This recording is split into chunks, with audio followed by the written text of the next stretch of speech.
খুশির সাথে জবান খুলে সকলে বলি আলহামদুলিল্লাহ।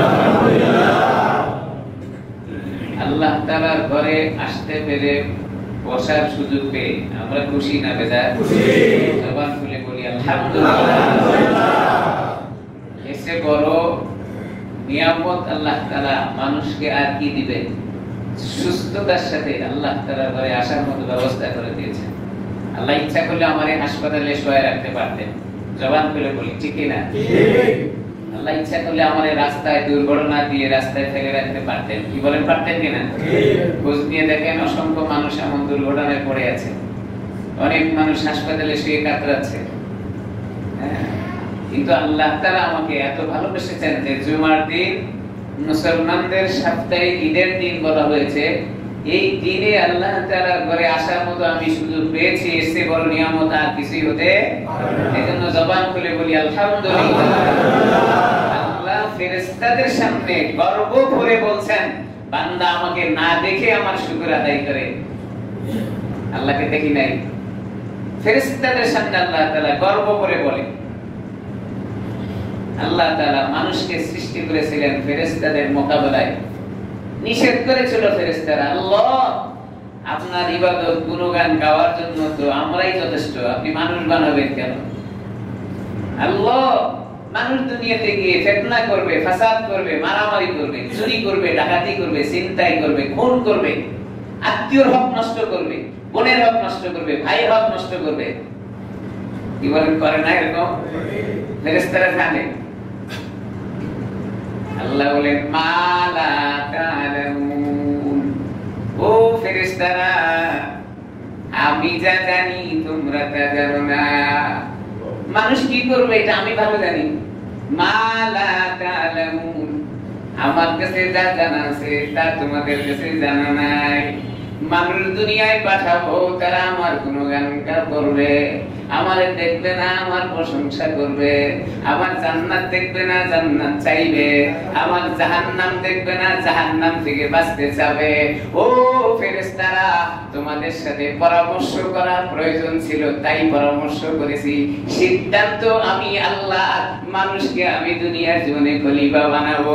সুবহানাল্লাহ। চাই নাই আল্লাহ তাআলার কাছে, বান্দা চায় নাই।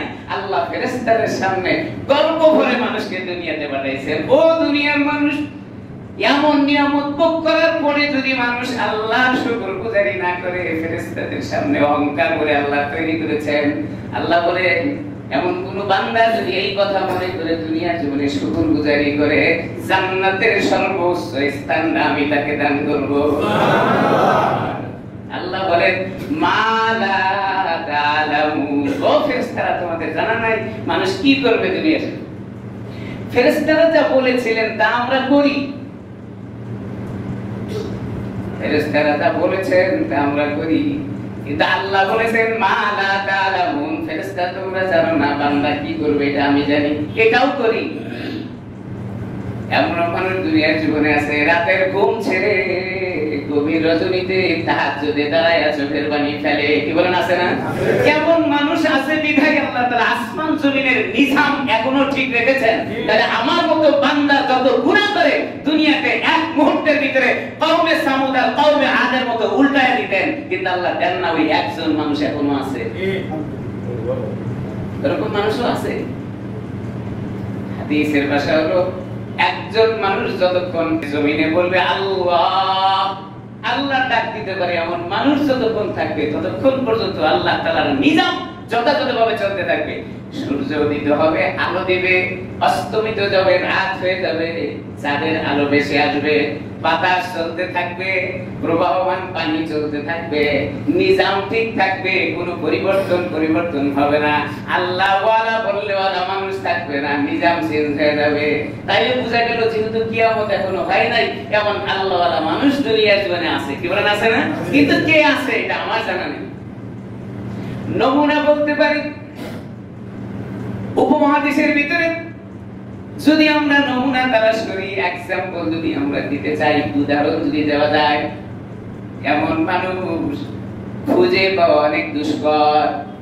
তবে হাদিসের ভাষা সাহাবায়ে কেরামের জীবনের আদর্শ যদি খোঁজা যায়, বর্তমান সময়ে জাতীয় মসজিদের খতিব আব্দুল মালিক সাহেবের খুঁজে পাওয়া যায়।